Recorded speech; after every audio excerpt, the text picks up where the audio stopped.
This map was produced on March 31st, 1937. This marks the time period where racial mapping was being used to determine at-risk neighborhoods. This allowed financial institutions to know what areas not to issue loans to. This was initiated through the HOLC, Homeowners Loan Corporation. Its headquarters located in Washington, D.C., and continued through the use of these security maps by the FHA, Federal Housing Administration. The map divides the city of Perth Amboy, New Jersey into different security grades. One of the graded areas marks the site of the future 2nd Street Park as a Grade C zone. The map suggests that by marking the site as a neighborhood in decline, it was setting up the site for its future conditions. These areas are often disregarded by financial institutions, and the individuals within it are typically low income and people of color. The area above the site is a business and industry zone, and the small area to the right of the site is marked as a Grade B. This is the only area marked higher than a Grade C. This makes it clear that Perth Amboy, New Jersey was a city that faced injustice through this mapping. Although this residential security map is no longer used, it continues to cause injustice within the city, as the majority of residents are of color and low income status. Relative to this time in the 1900s, a metal scrapyard would be in use on the site, polluting the land and creating a hazardous area to not be accessed by the community. In 1904, the Harry Goldberg and Sons scrapyard began its work. This facility conducted metals recycling on this site until 1994.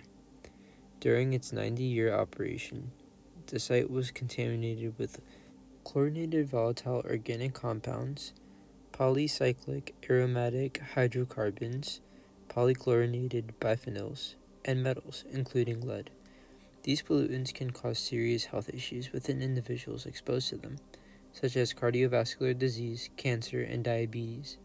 This posed a threat to residents of Perth Amboy located in this area during this time. 6 years after it was shut down, the land was designated as an area in need of redevelopment due to this pollution. This would lead to the city's decision to transform the site into a communal park. In 2003, the city of Perth Amboy acquired the former 6-acre metal scrapyard through eminent domain. The town continued to investigate the site through a partnership with the NJDEP in communication with the former owner of the facility. Finally, in 2009, a grant was received from the EPA to conduct additional site testing, if needed, and to provide help in developing a plan for cleaning up the former Goldberg Brownfield site. Once the site completes this cleanup stage, the park can be constructed and open to the public. But before a park can be built, it needs to be designed. So, 5 years later, in 2014, with funding from the EPA, Perth Amboy and other participants collaborated with Rutgers to design a park that meets the needs of the surrounding neighborhood. Rutgers conducted a community outreach process, which received feedback from more than 500 residents, students, and members of the surrounding 2nd Street site.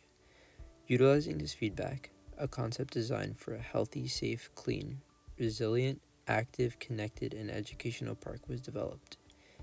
Due to this extensive community engagement, this project became a top priority for the NJDEP CCI, the Community Collaborative Initiative.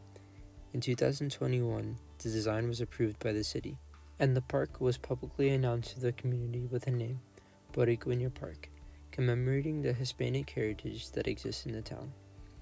4 years down the line, it is now 2025, and the residents of Perth Amboy, New Jersey still do not have the park they need.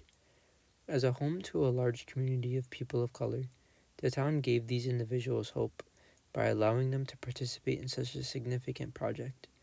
These communities have often been disregarded due to their demographics when it comes to development and planning for their growth. So the failure to produce this park promptly continues to expose this community to hazardous pollution and environmental injustice. It also prevents them from developing as a community.